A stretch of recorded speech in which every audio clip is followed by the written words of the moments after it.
আসসালামু আলাইকুম। আজকে কাঁঠালের বিচি রান্না করব। তো সবাই কেমন আছেন? আজকে আপনাদের সাথে আমার কাঁঠালের বিচিটা রান্না করার রেসিপিটা শেয়ার করব।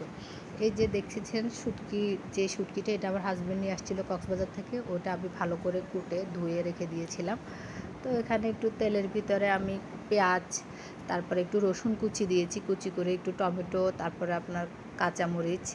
তো কাঁচামরিচগুলো একটু লাল লাল হয়ে গেছে, তো ওটা আমি তেলের ভিতরে দিয়ে ভালো করে নেড়েচেড়ে একটু কষিয়ে নিচ্ছি, যাতে এগুলো একটু নরম নরম হয়ে যায়।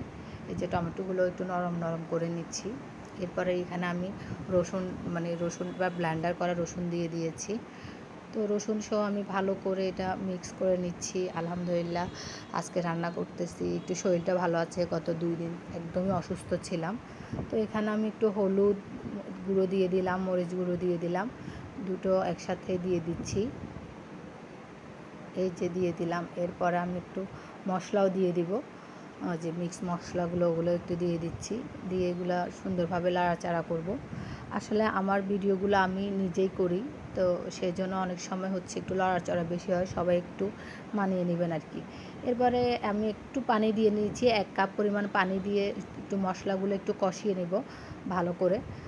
এই যে দেখেন পানি দিয়ে দিয়েছি, নাড়াচাড়া করে দিচ্ছি একটু ভালো করে, যাতে হয় যে মশলাগুলো কষানো হয়ে গেছে। আর যে শুটকিটা এটা এত সুন্দর, ঘ্রাণটা অনেক ভালো ছিল। আমি আসলে শুটকির নাম জানি না, তো এটা আমি ধুয়ে রেখে দিয়েছিলাম, ওটাও দিয়ে দিয়েছি। ওটা শুটকি সহ একটু কষিয়ে নিলাম, দেখেন ঝোলগুলো একদম শুকিয়ে গেছে।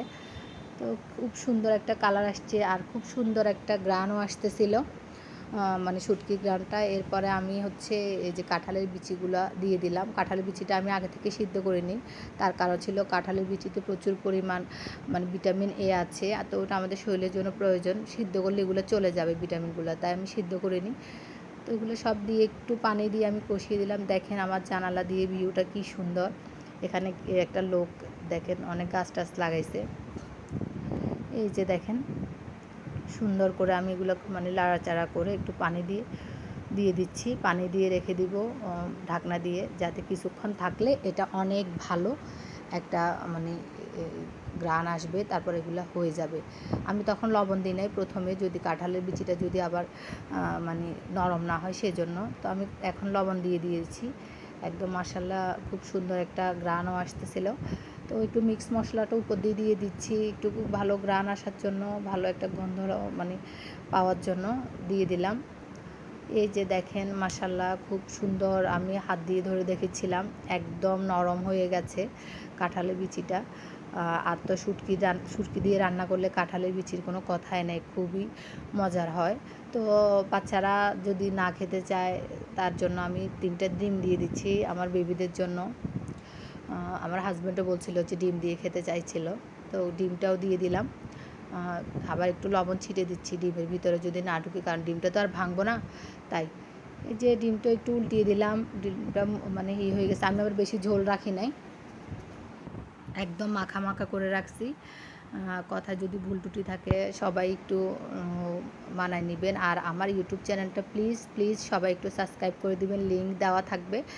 আর হচ্ছে ভালো ভালো যদি ভিডিও পেতে চান বা আমার রেসিপিগুলো দেখতে চান, তাহলে আমাকে কমেন্ট করবেন কেমন হয়েছে রান্নাটা। দেখতে খাওয়াতে তো পারছি না, রান্নাটা দেখতে কেমন হয়েছে প্লিজ সবাই কমেন্ট করে জানাবেন।